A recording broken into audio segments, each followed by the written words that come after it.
Love what you hear? Be sure to check us out on Patreon at patreon.com/finishthefight for exclusive episodes, insights, and even our D&D adventure. If you're an athlete, you know the greatest motivator of all is the fear of letting your teammates down. After all, a team is only as good as its weakest link. So you owe it to those wearing the same jersey as you to be your best every time you step on the field. That's why there's no vape in team. When you vape, you can expose your lungs to toxic chemicals that can damage your lungs. If you're a step behind, the team's a step behind. Brought to you by The Real Cost and the FDA.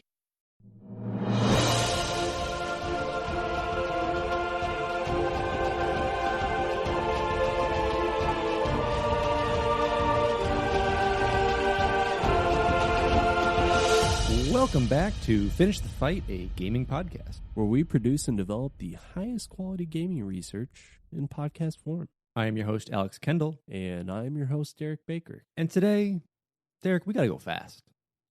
Oh, got to go so fast. So fast.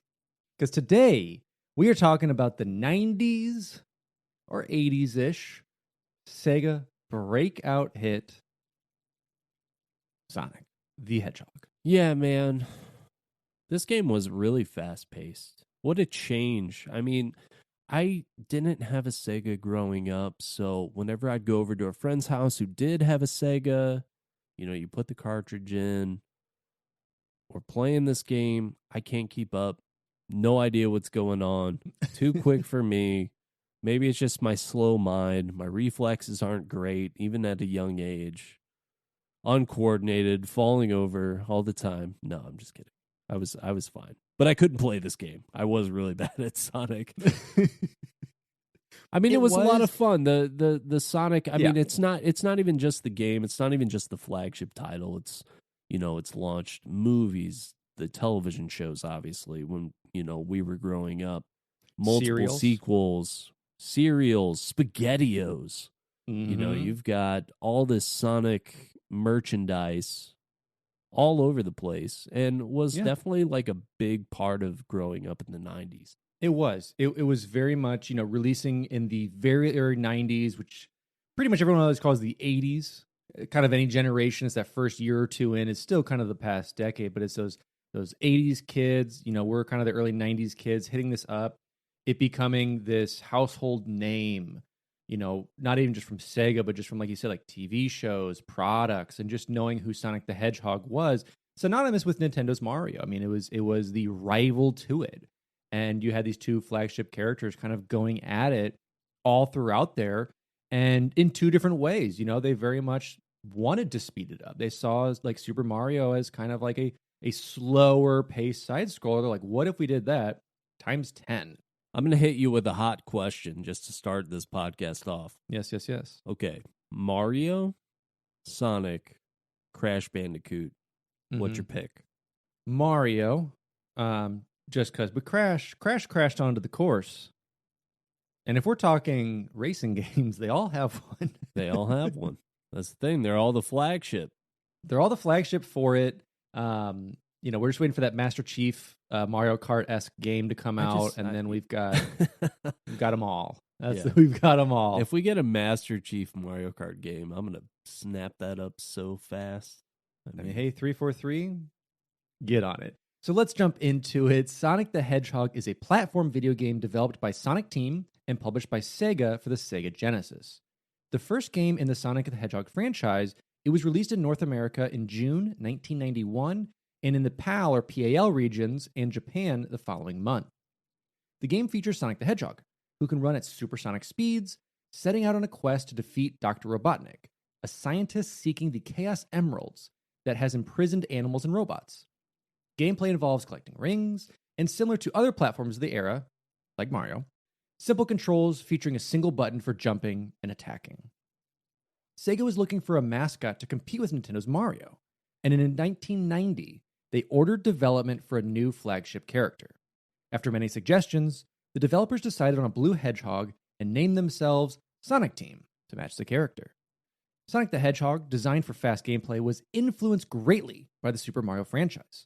However, Sonic uses a unique technique that allows the player to roll around curved scenery which originated in a tech demo created by programmer Yuji Naka. The music was composed by Masato Nakamura, songwriter of the J-pop band Dreams Come True. Sonic was well received by critics, who praised its visuals, audio, and gameplay. It was also commercially successful, becoming one of the best-selling video games of all time with approximately 24 million copies sold worldwide across all platforms.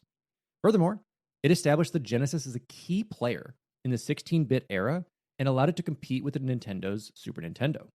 The game has been ported a number of times and inspired several clones, successful franchise, and adaptations into other media. Cereal. Cereal, SpaghettiOs, TV shows. We got it all. Ben Schwartz, Jim Carrey. It never stops. Got it all. Never stops. So in 1983, programmer Yuji Naka was hired into Sega's consumer development division. His first project was Girls' Garden, which he and Hiroshi Kawaguchi created as part of their training process. For his next game, Phantasy Star, from 1987 for the Master System, Naka created pseudo 3D animation effects, and he met artist Naoto Oshima while working on the game. Around the late 80s and early 90s, a rivalry formed between Sega and Nintendo due to the similarly timed release of their 16-bit video game consoles, the Sega Genesis and the SNES. However, Sega needed a flagship character that could represent them as Mario represented Nintendo. Conversely to Nintendo, Sega wanted a character that could appeal to an older demographic rather than preteens and could demonstrate the capabilities of their console. It's rumored that Sega of Japan held an internal competition to submit character designs for a mascot, but designer Hirokazu Yasuhara contests the direction was given only to himself, Oshima, and Naka. Oshima designed a blue hedgehog named Sonic, who was inserted into a prototype game created by Naka. The Sonic design was refined to be less aggressive and appeal to a wider audience before the division began development on their platformer. According to Oshima, Sega was looking for a game that would sell well in the United States as well as in Japan, and Oshima and Naka already had a suitable candidate, with Oshima having worked with Sega's toy and stationery department on design ideas. Oshima believes that the progress they'd already made encouraged the company to select their proposal. Sonic the Hedgehog began with just Naka and Oshima, but eventually grew to involve 2 programmers, 2 sound engineers, and 3 designers. Yasuhara joined to supervise Naka and Oshima and develop levels, and became the lead designer and developed the one-button damage system. Sonic the Hedgehog was released in 1991 and was a major success, helping to contribute to millions in sales for the Sega Genesis. And it really did. I don't know if Sega would be such a household name if they didn't start establishing these IPs early with Sonic and the various other ports they have, just because, look at all these older systems that maybe had some games that worked for the time, but nothing that a consumer, why should I buy your console over this one if you both just have a racing game, if you both have this style of game? But when you get that flagship character, that branding, this is really that early era of video game branding that starts the gigantic snowball of the gaming industry that we're in today. Absolutely.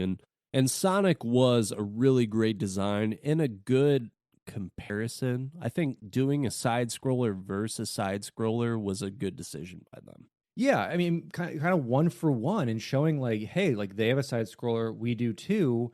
Here's the reason why you'll like ours better. Not only is it a faster paced level design, we have a bit different music, we've gone for an older style, but you get to be Sonic, not just Rando Man 5000. You get to be this titular character, very much how Mario grew into that. And without it, what would it be? Like I said, if you just had a random, no name, and you're like, oh, okay, this game's cool, you go fast, neat. It's a challenge, great. Right. I'm going to go back to this plumber guy's Italian plumber. Well, and they did play on that side. They did such a great job with the Sonic design too, because they made him look sleek and fast, and they really did just a fantastic job of obviously the game design itself, but also just making that character look like something that could be fast. Yeah. And that's exactly what they did. So let's break down the background and character design of Sonic himself. In the 80s, Sega had little success with Genesis ports of its arcade games and wanted to better compete with Nintendo. The process of creating a character to rival Mario took 3 years, but Sega of Japan felt this was important to Sega's branding. In 1990, Sega ordered its in-house development studio to develop a game featuring a mascot for the company, and President Hayao Nakayama requested a character as iconic as Mickey Mouse. While Sega already had a mascot in Alex Kidd, he was considered too similar to Mario and was eventually replaced by Sonic. Development for Sonic the Hedgehog emphasized speed, so Sega considered real-life speedy animals such as kangaroos and squirrels. One idea, a rabbit able to grasp objects with his ears, was exciting, but was way too complex for the Genesis hardware. The team narrowed its search to animals that could roll into a ball, their idea for an attacking move, and narrowed their search to armadillos and hedgehogs. While Sonic the Hedgehog was eventually chosen, the armadillo became the basis for Mighty the Armadillo, who appears in 1993's Sega Sonic the Hedgehog, an arcade exclusive. Ooh la la. No. After approval, Oshima went to New York, taking sketches with him. He stood in Central Park and asked locals for their opinions, and Sonic was the favorite. Oshima also displayed a man with a mustache, who eventually became Dr. Robotnik or Eggman, and was based on Humpty Dumpty. I found that point super interesting. Mm-hmm. And Humpty like Dumpty, it just never occurred to me, but yeah, makes sense. Yeah, Eggman. And I love like that's such an interesting way of just like I'm flying from Japan just to go to the middle of New York and hold up. What do you guys think? What do you guys think? This guy, this guy, this guy, this guy. Like that's their marketing research back in the day. Yeah. No, absolutely. And I also love that they considered kangaroos and squirrels to be speedy animals. You think about like cheetahs, you think about other kinds of quick animals, but no, kangaroos or squirrels. Let's do that. Hey, it's the way to go. Sonic was originally teal-colored with a light shade of blue, but was eventually changed to dark blue, so he would stand out against certain backgrounds and would match Sega's logo. According to Oshima, Sonic's basic design was created by combining Felix the cat's head with Mickey Mouse's body. His shoes had buckles inspired by Michael Jackson's boots on the album cover for Bad, and the red and white color scheme of Santa Claus, whom Oshima felt was the most famous character in the world. Sonic's spikes were emphasized to make him look sleeker and to smooth the animation into his spinning attack. Originally, Sonic was just named Mr. Hedgehog. Oshima stated that Sonic was chosen because it represented speed. Do you like that, Alex? Mr. Hedgehog. I like that very much. It's very formal. Could you imagine in the cartoon, Sonic goes up to someone? Oh, it's Sonic the Hedgehog. That's Mr. Hedgehog to you. And it would be so dumb because he would have a bow tie that would spin really fast like he did when he gets angry. That's who Mr. Hedgehog would have been. Of course. Yeah. Background characterizations proposed to flesh out the character included placing him in a rock band, giving him fangs, or even giving him a human girlfriend named Madonna. But Madonna was too old at this point. No, I'm True. But Sega of America suggested they keep the Sonic character simplistic.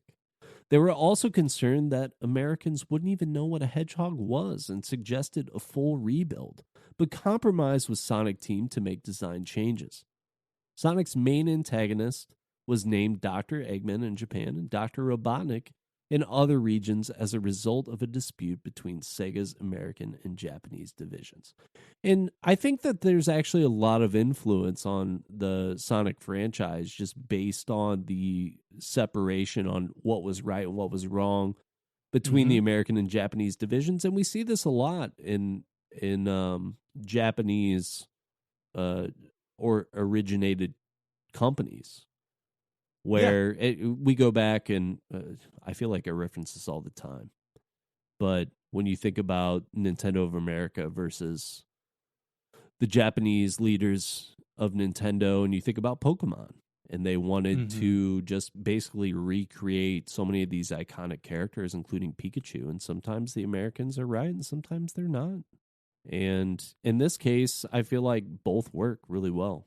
Absolutely. And trying to localize or regionalize things, especially pre-internet days when us dumb Americans couldn't look up different animals. But going to like 4Kids with Pokemon, where they change out a lot of traditional Japanese foods or foods that are deemed non-American, and they throw in like a sub sandwich, or Brock calls like rice balls and stuff donuts. Yeah. And it's like those are like just the weird changes, as if American kids like wouldn't understand that. They're like, that's not food. That's not a real thing. It has to be a donut. Like, right. I mean, come on. You're telling me we can't do that? I'm looking at that. There's no hole. There's no hole. That's taped together rice. That's where, yeah, that's where a lot of that division comes very early on. And it is very tough. I mean, having two very distinctly different cultures, where Japan was westernizing a lot of after World War II, but still having their own way of seeing things, and then trying to be like, I don't know if an American audience or a Japanese audience would understand these two things.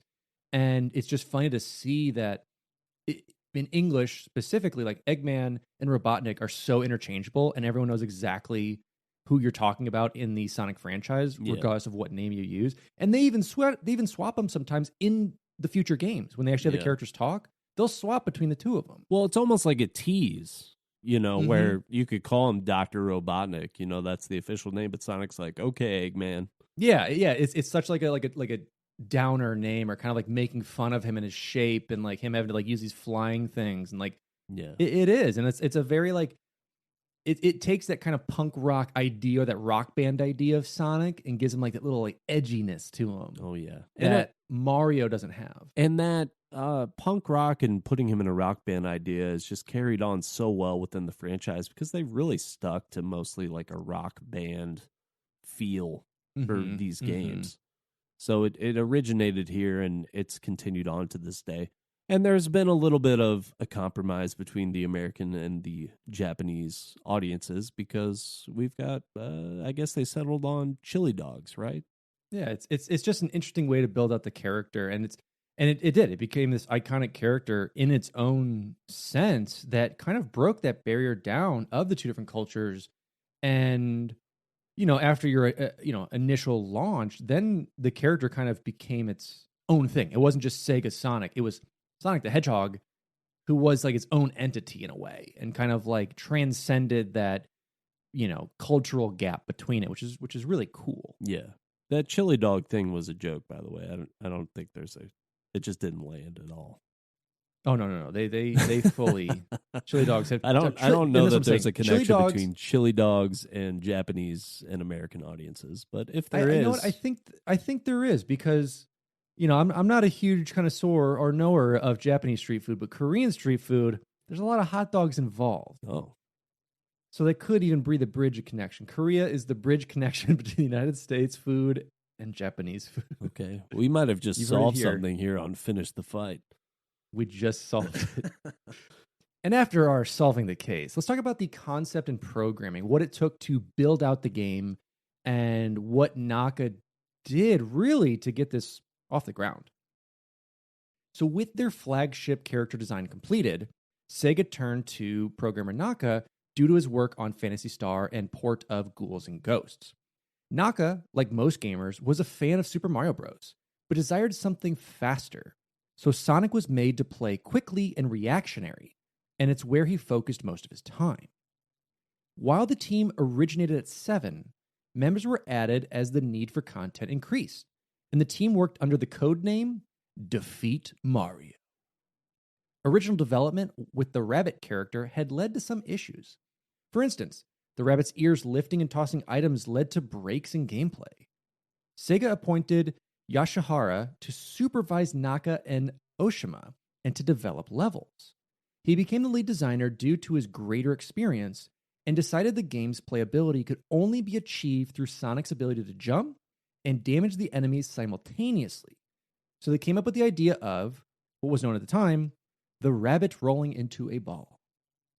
After the Hedgehog character was chosen, many characters were redrawn, and the team agreed on the environment's visual complexity, with particular focus on vibrant colors. After this, 4 members were added to speed up development. Because of Mario's popularity and Sega's desire to overtake him, Sonic's default speed was set to that of Mario while running. Tests were run using Genesis tool library, but problems such as flickering, slowed frame rates, and shaky animations were obvious, with Sonic's speed as the main culprit behind the shaky animations. Eventually, Naka solved this by developing an algorithm that allowed the game to remain fluid. But despite this algorithm, the team noticed that different people had different perceptions of the game's speed. Some believed it was too fast, and as a result, it was slowed down. Naka's algorithm allowed a sprite to move smoothly on a curve by determining its position with a dot matrix. His prototype was a platform game with a fast-moving character rolling in a ball through a long, winding tube, and eventually the concept was given details with Sonic's character designs and Yasuhara's levels. Yasuhara was only meant to work on the game for 3 months due to the delay of his planned move to the United States by the outbreak of the Gulf War, but actually worked on the project for nearly a year.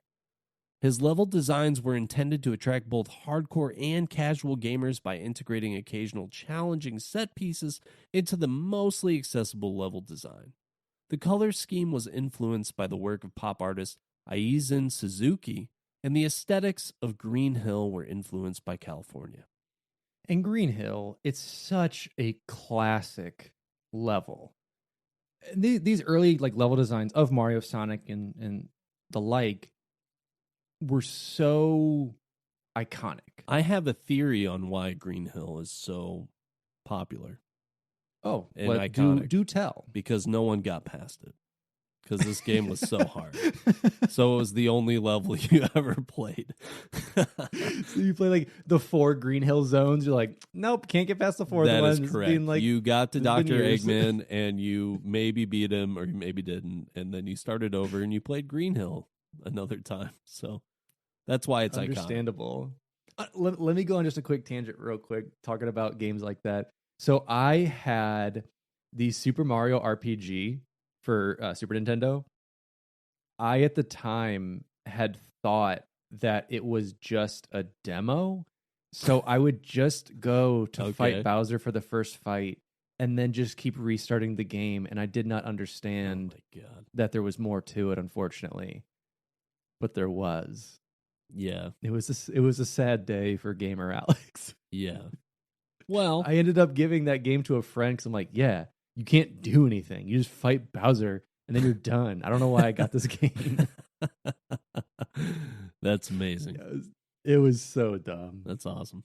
But getting back to it, despite Sonic's intent as a rival to Nintendo, Shigeru Miyamoto's designs for Mario were an influence on Sonic the Hedgehog, and Naka was inspired by the relative simplicity of Miyamoto's mechanics in complex environments, which ultimately led to its D-pad and single-button control scheme. However, he wanted this title to be more action-oriented than the Mario series. The main trio worked 19 hours a day on the project for several months. That is insane. Dude, it's insane. You just think about that, really. 19 hours a day. You sleep 5. You go to work again. That's stupid. I wouldn't even say you go to work. I think you just lived there. Right. I think you just rolled over on the couch, slept for a couple hours, then just got back into the computer chair. 19 hours a day, man. That's craziness. It's insane. And due to the need to demonstrate the Genesis's technological prowess, the game underwent extensive testing and redesign, which took over 6 months. According to Naka, the game had the fastest ever character speed in a video game, and a rotation effect in the special stages that had been considered impossible on the console. Now, the team intended to add a 2-player mode displayed via split screen, but Naka's programming knowledge was insufficient to implement it. A 2-player mode appeared in Sonic the Hedgehog 2, which came out in 1992, whereby the second player controls Sonic's sidekick, Miles Tails Prower. Sonic Team also intended to include a sound test with animations of Sonic breakdancing to a band of animal characters, including a crocodile keyboardist, who was later introduced into the series as Vector the Crocodile and Knuckles Chaotix in 1995. The sound test was scrapped for time reasons, and Naka used the freed up memory to add the Sega chant used in TV commercials as a startup sound. That was good. Can you do that one more time? Sega. See, I hope that hits like the nostalgia bone for people of like booting it up, because that's also like as quintessential as like the GameCube startup. Yeah. That's where it hits for me. Yeah. No, it is really good. It's like compared to consoles now, it's the same as hearing like your PlayStation beep or your Xbox with the little. Yeah, now it's just beeps or ding dongs. I don't need that. I need a full. I need someone to try now. There's no more trying. Microsoft. Yeah, exactly. Sony. Yeah, just continue Sega's thing forever. We just need some kind of choir because gaming is a noble art, as we all know. Mm-hmm. So true. only truth around here, Derek. Only truth. So to wrap this up, Naka's relationship with Nintendo was tenuous during this time, and he received little credit for his work. He left the company shortly after the game's release, although he was rehired later. Before leaving, however, he defied Sega's prohibition of developer credits by displaying a few names in black text on a black background, identifiable only by looking at the code. Naka stated that level design was a major challenge. He created maps much wider than normal and tried to ensure players would not get lost. It took him around 8 months to develop Green Hill Zone, as he kept restarting from scratch. Very much like it took Derek 8 months to get past the first bit of Green Hill Zone, and then he restarted from scratch. I was actually testing Naka's maps, I think. Yeah. I never Derek did the testing for I only beat it like once. Yeah.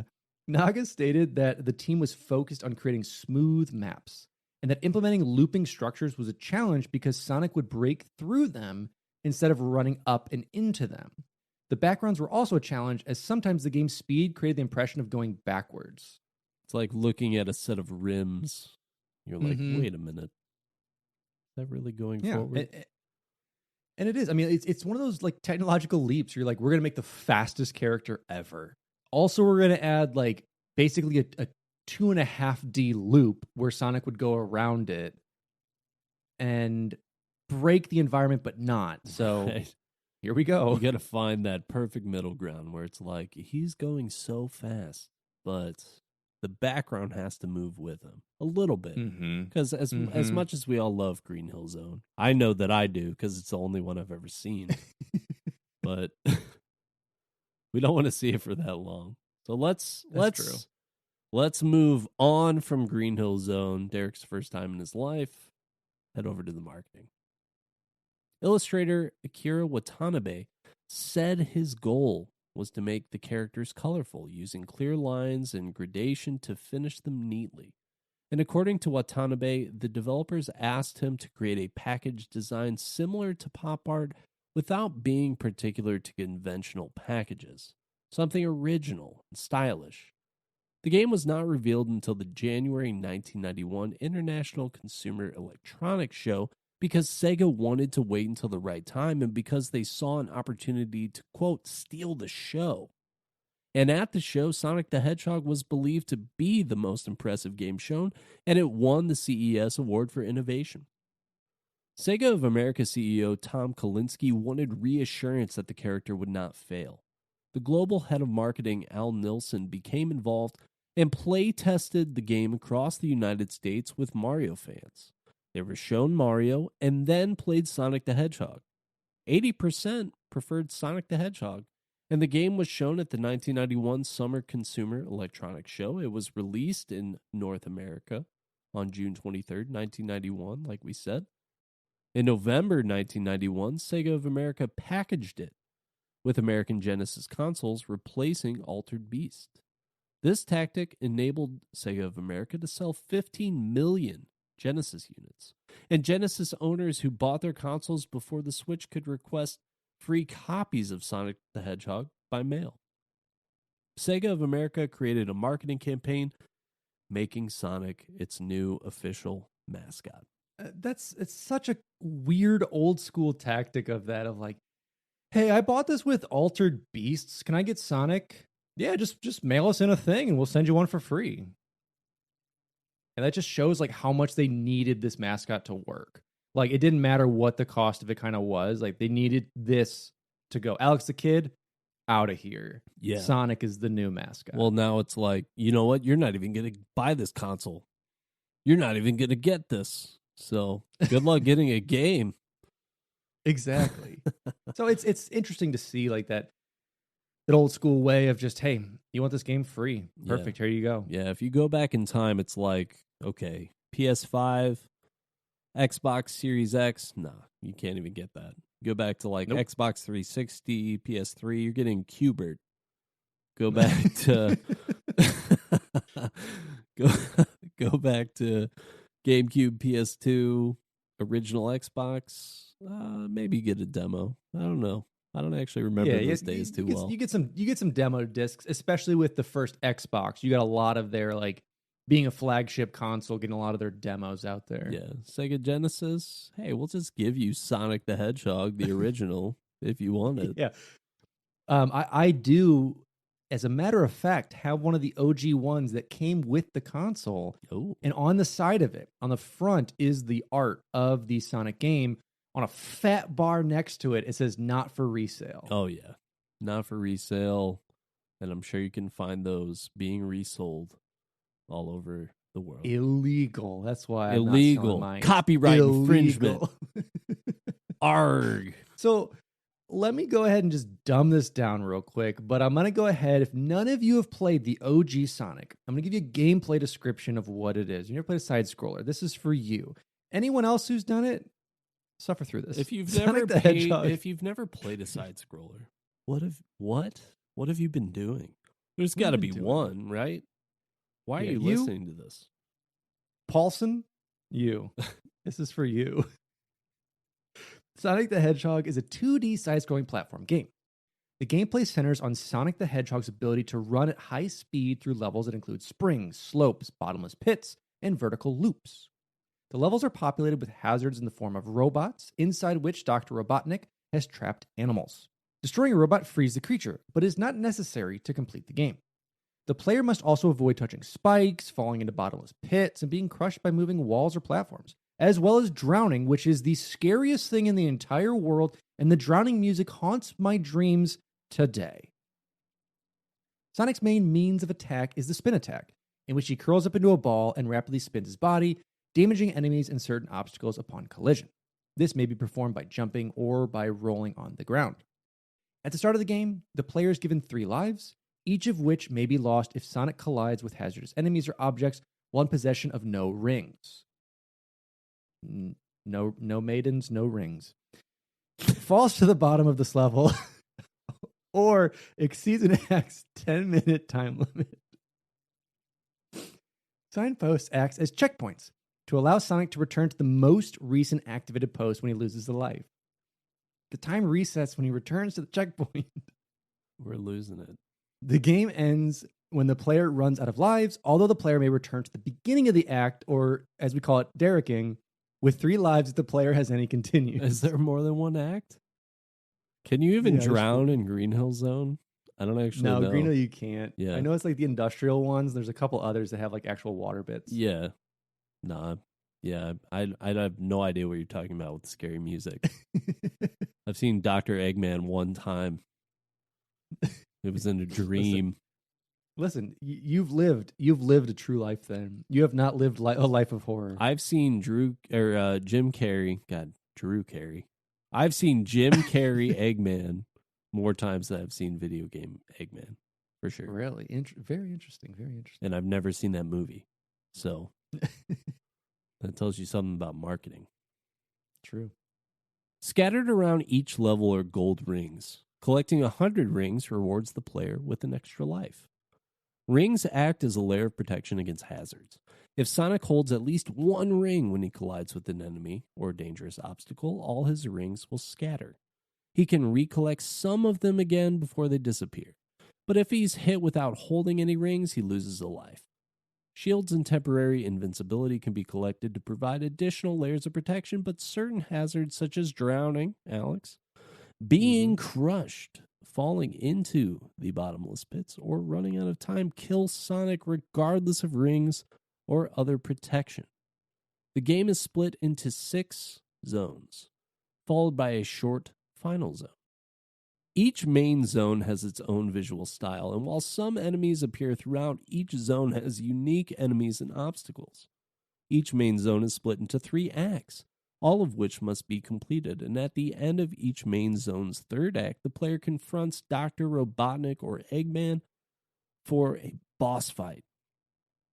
For most of the fights, Robotnik's vehicle is fitted with different weapons. After completing the 6th zone, the player continues directly to the single-level final zone for a last encounter with Robotnik inside a large machine environment. Destroying Robotnik's machine ends the game, and a brief animation shows Sonic's return to the first zone with animals liberated from the villain. Optionally, if Sonic reaches the end of any zone's Act 1 or Act 2 while holding at least 50 rings, a large ring appears through which he can jump to enter a special stage. And in the special stages, Sonic is continually curled up in his spin attack animation and bounces off the bumpers and walls of a fully rotating maze. In these levels, the player earns a number of continues for each multiple of 50 rings collected, but the main goal is to obtain the Chaos Emerald hidden within the maze. Colliding with any of the blocks marked goal ends the level. Wow, that sounds really cool. I wonder what that's like. Who knows? Well, Derek, let me since you haven't gotten that far, let me tell you the actual plot. It's not much, but it's something. In an attempt to steal the 6 Chaos Emeralds and harness their power, the evil Dr. Ivo Robotnik has trapped the animal inhabitants of South Island not to be consumed or confused with North Island, which was consumed. Inside aggressive robots and stationary metal capsules. The player controls Sonic, who aims to halt Robotnik's plans by freeing his animal friends and collecting the emeralds himself. If the player collects all the Chaos Emeralds and completes the game, an ending sequence is shown. If all the emeralds are not collected, Robotnik taunts the player while juggling any of the Chaos Emeralds not collected by the player. This game is so hard. How could they do that? You think that I'm going to end every level with 50 more rings? No. Ooh, I don't think so. You think I'm going to get all these Chaos Emeralds too? No way. It's not happening. So yeah, interesting plot. I think that while the plot is simple, it's not that different from the successful Mario franchise where you do the side scrolling, you go through all the worlds. Every time it's a fake Daisy, except for the very last one. It's always a Toad, freaking Toad. Freaking Toad Every single time. Oh, sorry, man. Not really her. Why are you wearing this weird outfit, man? and for both, this has formed the framework for future titles. Yeah. Chaos Emeralds appear in basically almost every Sonic game or an idea of it. And then like with Mario saving Princess Peach, was Daisy, or really any of those things in between, but that's typically the very linear, this character needs to do this. Yeah. For most of those stories. I think Mario sort of transitioned to star stuff more than, just having to rescue the princess. While the Sonic series, at least the last time that I played it, was still pretty based around the Chaos Emerald stuff. Yeah. So definitely stayed consistent with that. And I think added a little bit of lore to that as well, which has made the series more interesting in my opinion. But especially in story-wise, like most Nintendo stories, minus maybe Zelda at this point, there's not much to it. Yeah. Especially having characters that don't talk for things or don't have interactions per se. It's very universal in that realm too versus Sonic. But yeah, Sonic definitely fleshes out the story, the lore behind the emeralds, and who a lot of the characters are. Absolutely. Let's talk about the music and sound. Sega director Fujio Minagishi had connections to the music industry and suggested his friend Yuzo Koyama to write the Sonic score. However, Sonic Team did not think Kiyama's music would fit. And so they commissioned Masato Nakamura, bassist and songwriter of the J-pop band Dreams Come True, like we said. Nakamura said he was surprised as he had just started with Dreams Come True, but accepted as he was inspired by the team's desire to outperform Nintendo. Maybe this guy just hated Nintendo. Everyone just hated Nintendo. He said the hardest part was working with the limited number of sounds that could play concurrently. He was limited to 4 and said that his lack of knowledge of music on computers made it, quote, impossible. But he wrote the soundtrack concurrently with the Dreams Come True album Million Kisses, and after he finished the compositions, they were digitized using an Atari ST and the program Notator.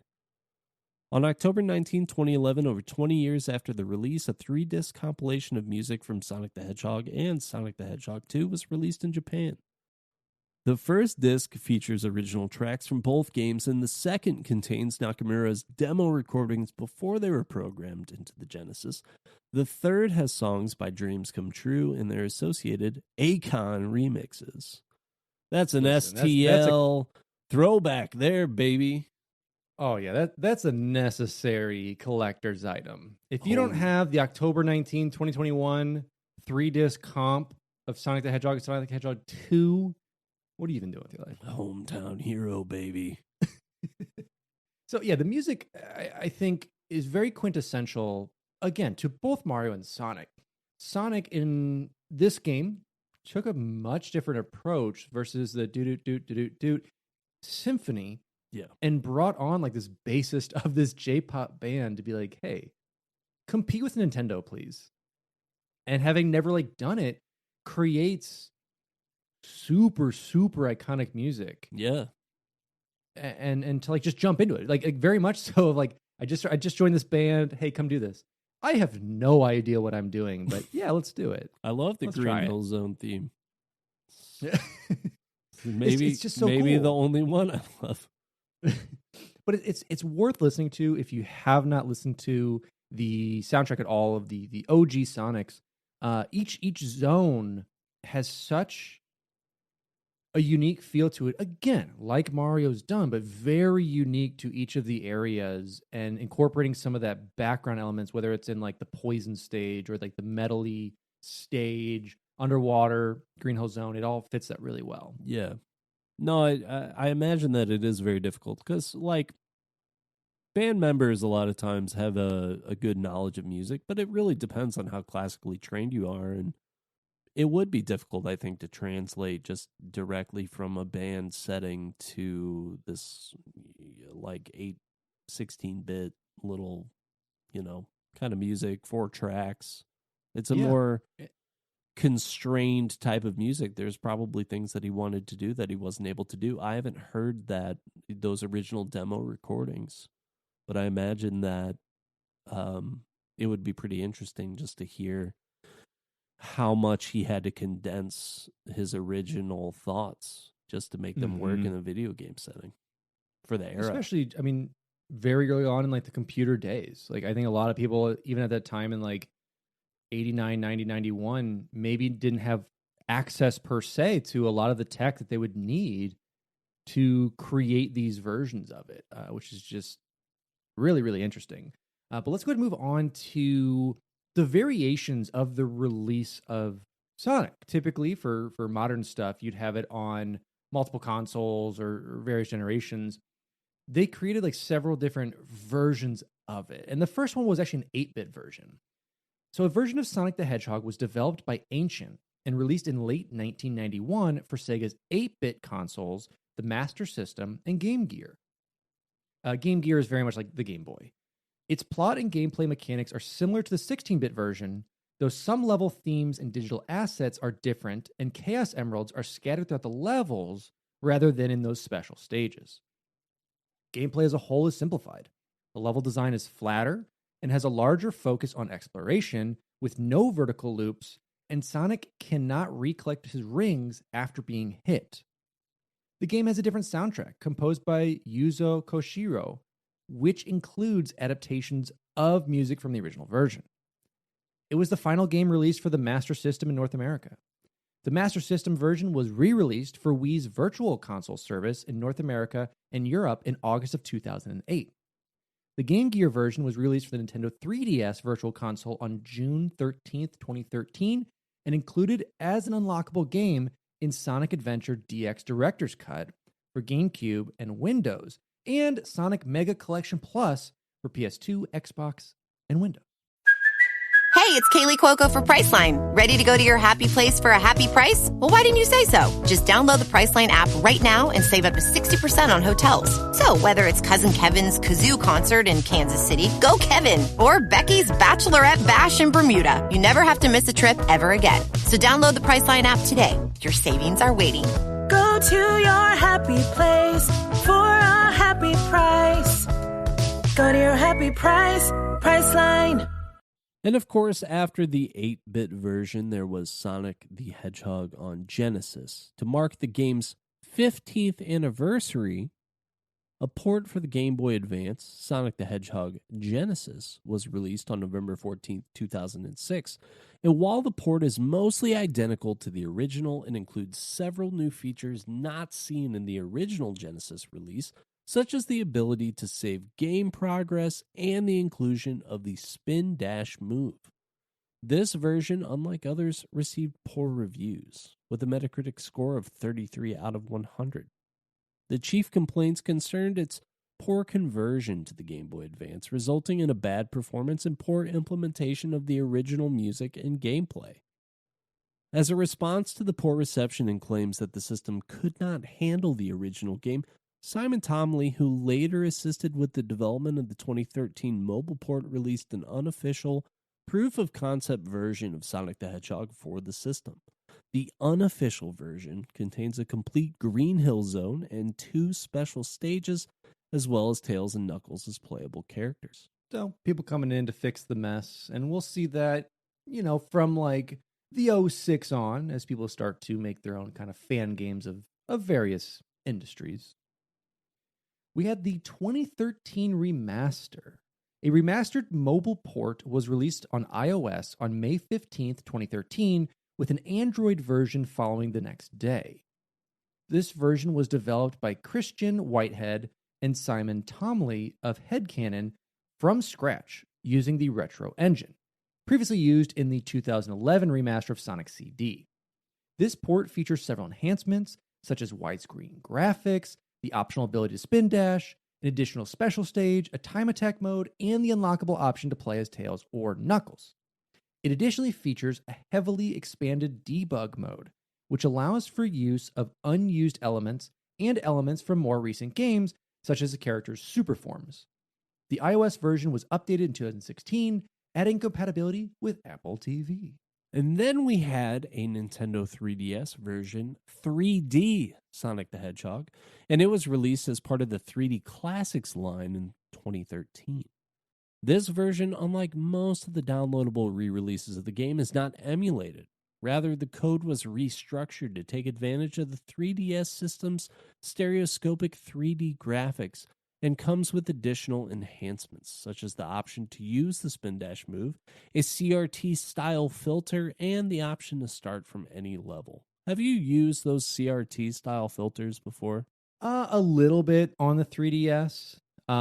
It's, again, to me, it's just gimmicky to a point. Yeah. I wasn't a fan, but I can see, like, you play a level with it. I've used it on one game, Punch Club, if you've ever played that. And it was really weird. I don't know. I've seen CRT style filters before. It's not as nostalgic for me. It feels like a poor representation. They seem to always want to implement something like that, but I mean, yes. And I can see younger gamers and stuff who've never played on a CRT getting that, like, oh, this is cool, it's old. Whereas, like, everyone knows with a CRT do your impression of a young gamer again. Oh, it's cool because it's old. Oh my that's God. how all young gamers. I need all the young gamer listeners to go blast Alex on the Discord right now. Oh, okay. I'll be right there, Derek. You sound young like kid phrase. You sound like, I don't know, Strain Cartman. Derek. I'm going to the Discord now. Oh my God. Go to the next one. Leave my kid self alone. US Gold acquired the rights to make a version of Sonic the Hedgehog for the Amiga, ZX Spectrum, Commodore 64, Amstrad CPC, and Atari ST personal computers, but these went unreleased. Several screenshots exist, some of which resemble the 8-bit version. An enhanced port for the Sega CD was also planned but was scrapped in favor of Sonic CD. Yeah, so various plans for releases at the time, again, for all those consoles that had the worst names available, but trying to get it out there as much as possible. But it's also near the end life cycle for a lot of those. So it just, I don't think it really made sense, especially now that you're getting console brand loyalty coming up. Like, you can only play with those characters on that system. Yeah. This is where you start to get that divide and trying to sell those units versus trying to sell the software everywhere. Now, let's start to wrap it up. Let's talk about how did everyone feel about the old Mr. Hedgehog. So Sonic the Hedgehog was a commercial success. It became America's best-selling video game for several months in 1991, outselling Super Mario Bros. By Christmas 1991, Sonic the Hedgehog had sold nearly 1 million game cartridges in the United States. It was also Blockbuster Video's highest renting game of the year. In the UK, it was the top-selling Mega Drive game for 2 months following its release. Sonic the Hedgehog was the best-selling home video game of 91, with 2 million copies sold worldwide by the end of the year, becoming Sega's best-selling home video game up until then. In 1991, Sonic the Hedgehog helped Sega generate a gross revenue of $1 billion in console sales and capture a 65% share of the European console market. The original version, bundled with the Sega Genesis Mega Drive hardware, sold over 15 million copies as of February 2009. Apparently, it's still selling. I don't know why they picked that year for it, but hey, it's there. It's still going, baby. Still going, baby. The mobile game version also had 8 million paid downloads by 2008. 482,960 units were sold on Xbox Live Arcade as of 2011. And over 500,000 Android downloads were sold between 2013 and 2016, bringing total sales, as we had said at the top of the episode, to approximately 24 million copies sold worldwide across all platforms. At the 1991 Golden Joystick Awards, Sonic the Hedgehog won overall Game of the Year. In the 1991 Electronic Gaming Monthly Award, Sonic the Hedgehog also won Game of the Year, and at the European Computer Trade Show, it won the awards for Best Video Game and Going Live Viewers Award. Mega ranks Sonic as its third favorite Genesis game in 1992, and in 2001, Game Informer called it the 24th greatest game of all time. Sonic the Hedgehog was praised by critics with scores above 90% from most video game magazines at the time, and it was considered Sega's answer to Nintendo's widely popular Mario series, as it was a platformer featuring the company's mascot. In a preview following its CES debut in January 1991, John Cook of Computer and Video Games called it the most impressive game at the show and said it was, quote, another jumpy game in the Mario mold, but with an astonishing turn of speed and great music. Upon release, Paul Rand of Computer and Video Games compared the two in depth and characterized Sonic the Hedgehog as being faster with brighter colors and Super Mario World as having more depth of play. Frank Lador of Generation 4 believes Sonic the Hedgehog was part of a new generation of games that demonstrate that the Mega Drive is capable of beautiful things in the technical department. Reviewers praised the colorful, detailed graphics. Rand called its color scheme lively but never garish, praising the interaction of color with detail in the sprites, backgrounds, and animations, and describing its graphics as the best available for the Mega Drive. The reviewer Boogeyman of GamePro called the intricate backgrounds eye-popping and gorgeous, which was echoed by Meme Machines. Critics cited the fast gameplay unprecedented in platformers. The difficulty was disputed, described as impossible by Rand and average by EGM. Rand said about the gameplay in general that it plays like a dream, and according to GameZone, it would enchant players for hours. Primarily because of its Genesis bundling, Sonic the Hedgehog was a factor in popularizing the console in North America, thus solidifying it as a competitor to Nintendo and their Super Nintendo Entertainment System.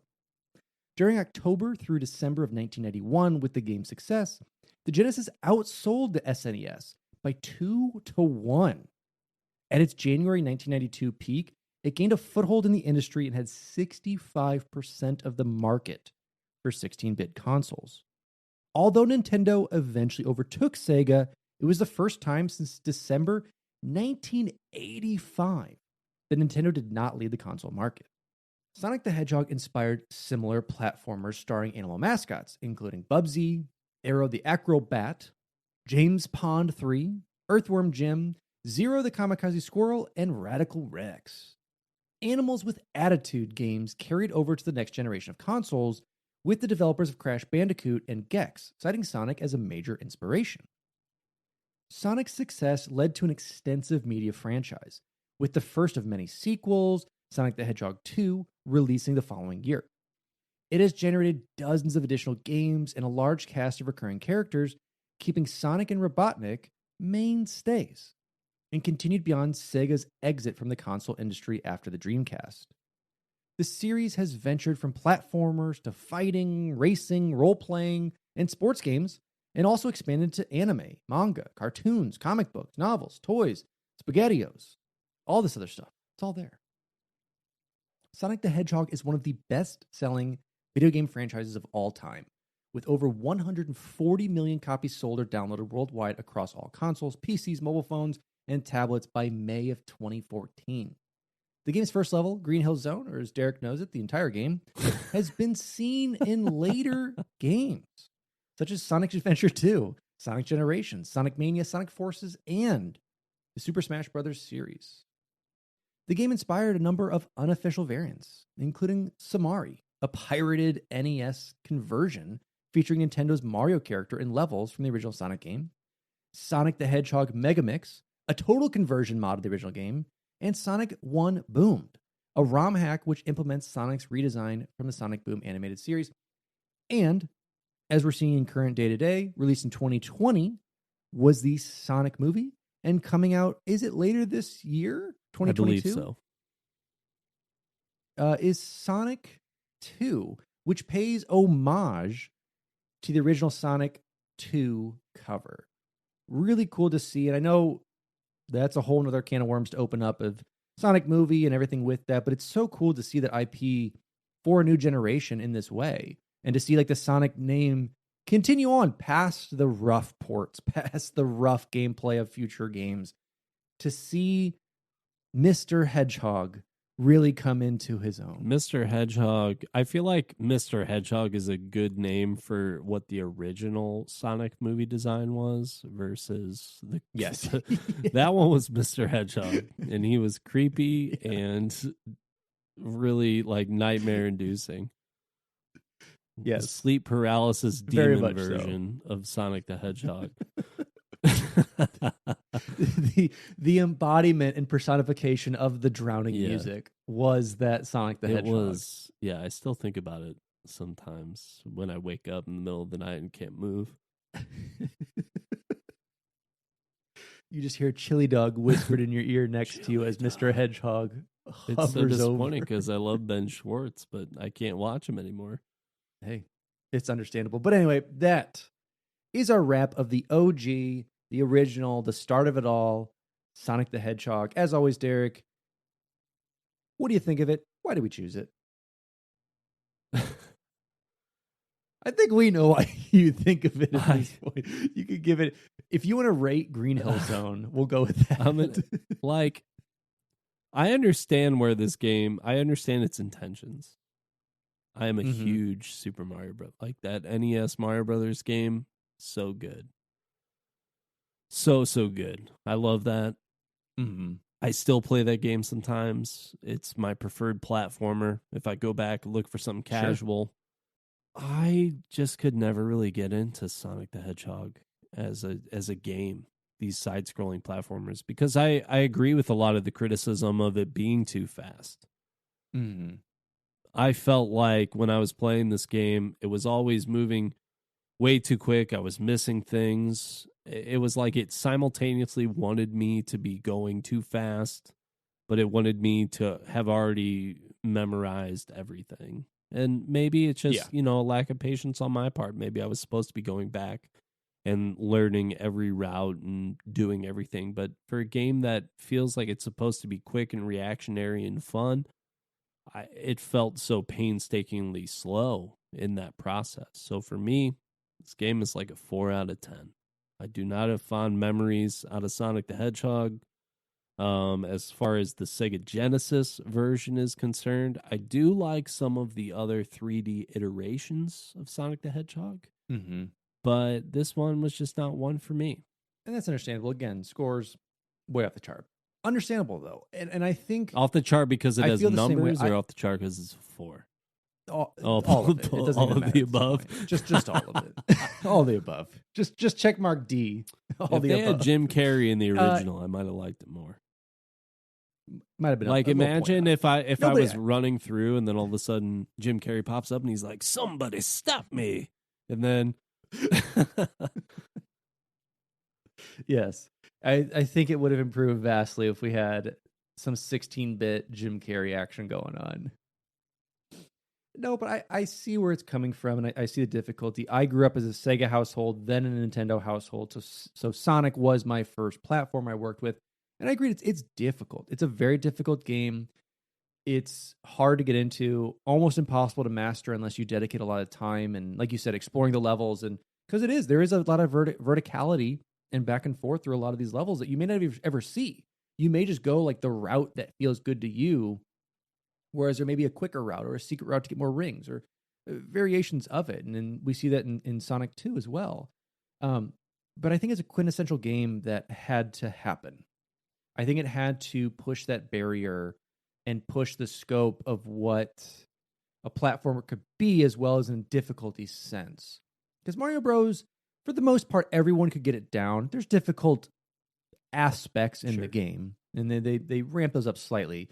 But Sonic pushed that, and in a literal sense, pushed the speed of it and made it go quicker and changed up the modes of it. And had a lot of inspiration, obviously, from Mario and the idea of these platformers, but changed up the scope, the look, the sound, and created the corporate opponent in a way, that mascot-wise, that I think was necessary to challenge Nintendo and force Nintendo to innovate.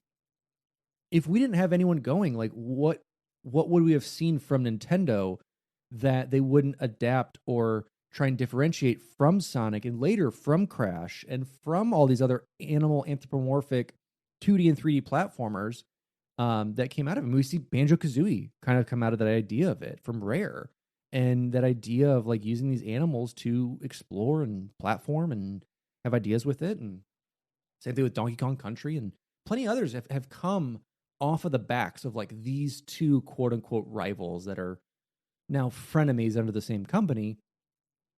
It's really neat to see, and it's a really cool piece of gaming history where it was created out of spite. It was created out of like, defeat Nintendo. Might as well then spite the hedgehog.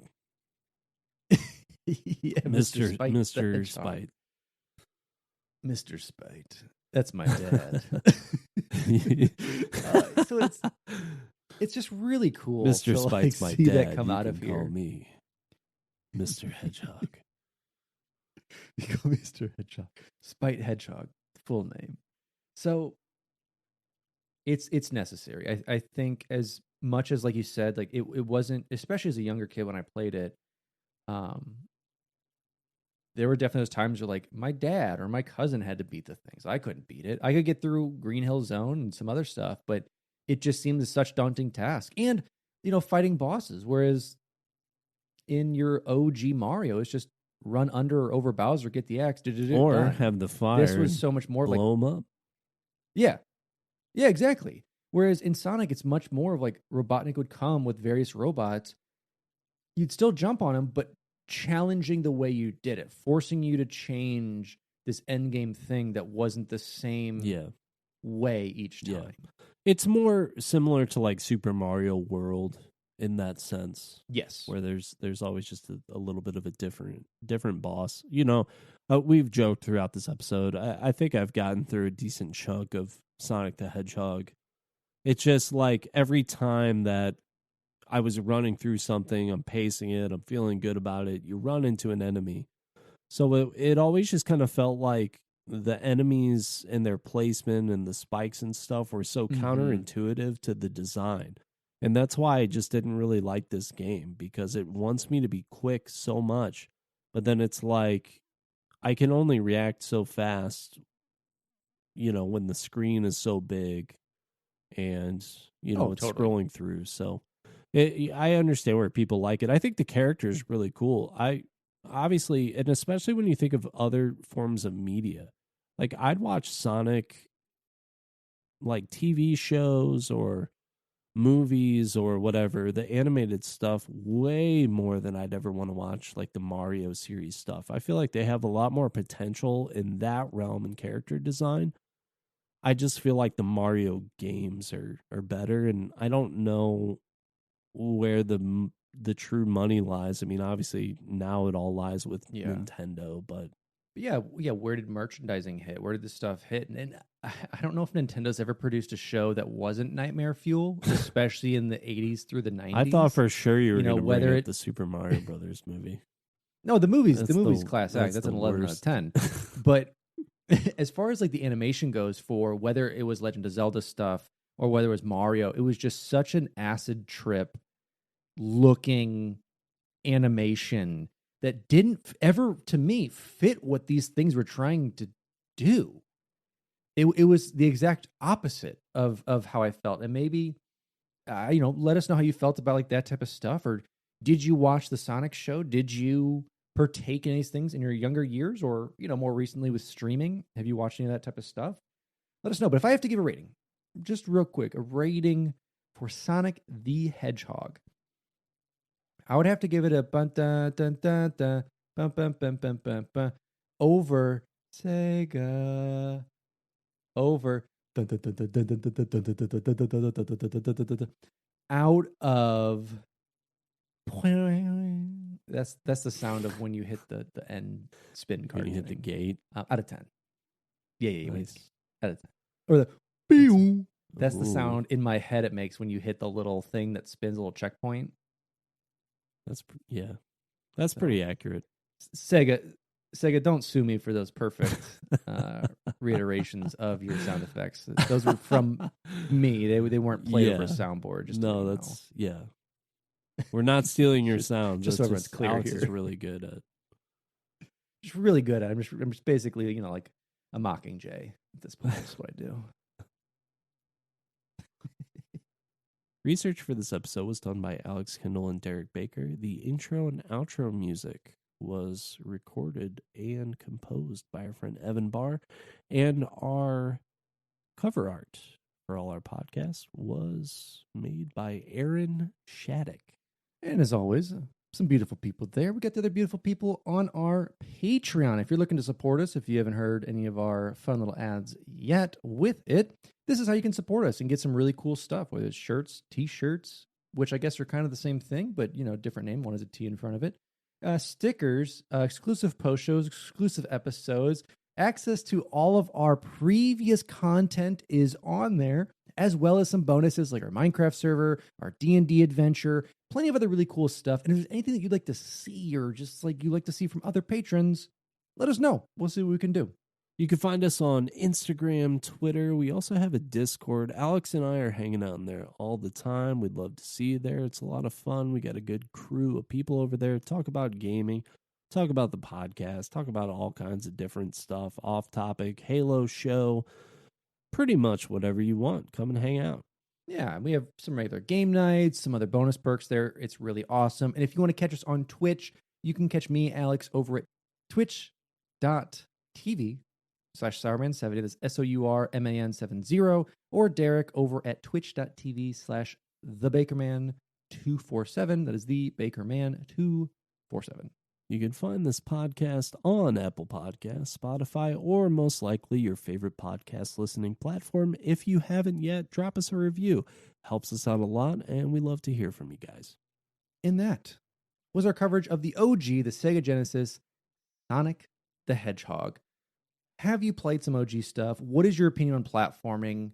Where do you guys stand on the chili versus dog debate? Let us know. As always, I'm your host, Alex Kendall. And I'm your host, Eric Baker. And this has been Finish the Fight, a gaming podcast.